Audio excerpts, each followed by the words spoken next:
बिस्मिल्लाहिर्रहमानिर्रहीम। तमाम मुअज़्ज़ज़ बहनों भाइयों को अस्सलामु अलैकुम।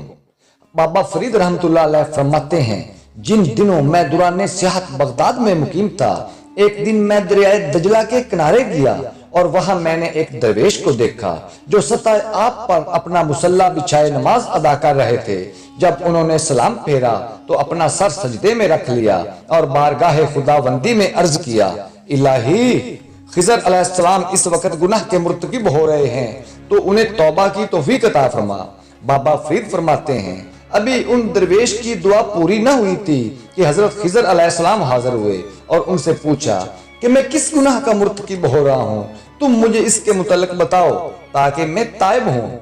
वो दरवेश बोले, आपने जंगल में एक दरख्त लगाया और अब उसके साया में आराम करते हैं, जबकि आपका कहना है कि मैं मखलूक खुदा की दस्तगीरी फरमाता हूँ। बाबा फरीद फरमाते हैं, हजरत खिज़र ने उन दरवेश की बात सुनी तो उसी वक्त ताइब हुए।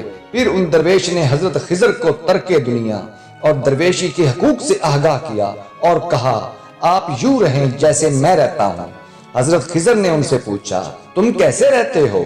उन्होंने कहा, मैं ऐसे जिंदगी गुजारता हूँ, अगर मुझे दुनियावी माल दिया जाए और कहा जाए कि इसे यूं खर्च करो कि तुमसे इसका कुछ हिसाब नहीं लिया जाएगा, और अगर तुमने इस माल को ना लिया तो तुम्हें दोज़ख में डाल दिया जाएगा, तो मैं दुनियावी माल की बजाय दोज़ख को तरजीह दूंगा। और मैं ऐसा इसलिए करूंगा क्योंकि अल्लाह ताला ने दुनिया पर निगाह कहर डाली, और जिस पर अल्लाह ताला ने निगाह कहर डाली मैं उसे कैसे तरजीह दे सकता हूँ, चुनांचे मैं दोज़ख को तरजीह दूंगा। बाबा फरीद फरमाते हैं, मैं उन दरवेश की खिदमत में हाजिर हुआ और सलाम अर्ज किया। उन्होंने सलाम का जवाब दिया और फरमाया कि आगे बढ़ आओ। मैंने सोचा कि मैं पानी में क्यों कर कदम रख सकता हूँ। अभी ये ख्याल मेरे कलम में था कि दफ्तन पानी पर रास्ता बन गया और मैं उस रास्ते से होता हुआ उन दरवेश के पास गया। वो मेरी जानब मतवज्जो हुए और फरमाया, मौलाना फरीद, 40 वर्ष हुए मैंने अपना पहलू जमीन पर नहीं लगाया और ना ही एक लम्हा के लिए सोया हूँ, और जो रिस्क मेरा मुकद्दर है उसे जब तक खुद खर्च न कर लूं करार नहीं आता। और हकीकी दरवेश वो है जो अपने मुकद्दर का भी दूसरों पर खर्च करे। बाबा फरीद फरमाते हैं, उन दरवेश का रिज़्क़ गैब से मुकर्रर था। फिर जब खाने का वक्त हुआ तो उनके पास प्याले के 2 शोरबे और 4 रोटियां आईं। उन्होंने एक प्याला मुझे दिया और दूसरा प्याला अपने सामने रख लिया। फिर हमने खाना खाया।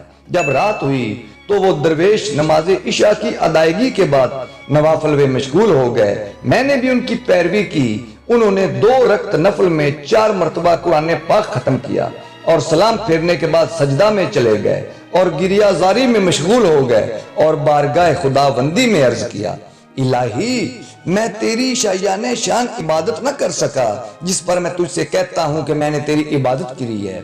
बाबा फरीद फरमाते हैं, नमाज फजर के बाद उन दरवेश ने मुझे रवाना किया और मैंने देखा कि मैं दरिया के किनारे पर मौजूद हूँ और वो दरवेश मेरी निगाहों से ओझल हो चुके हैं। मैं इस हैरानगी में मुब्तला था कि वो दरवेश कहाँ चले गए।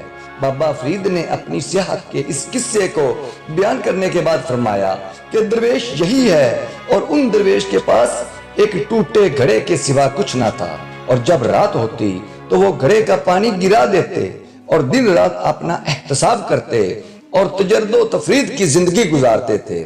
जी तो नाजरीन, ऐसे होते हैं अल्लाह के वली।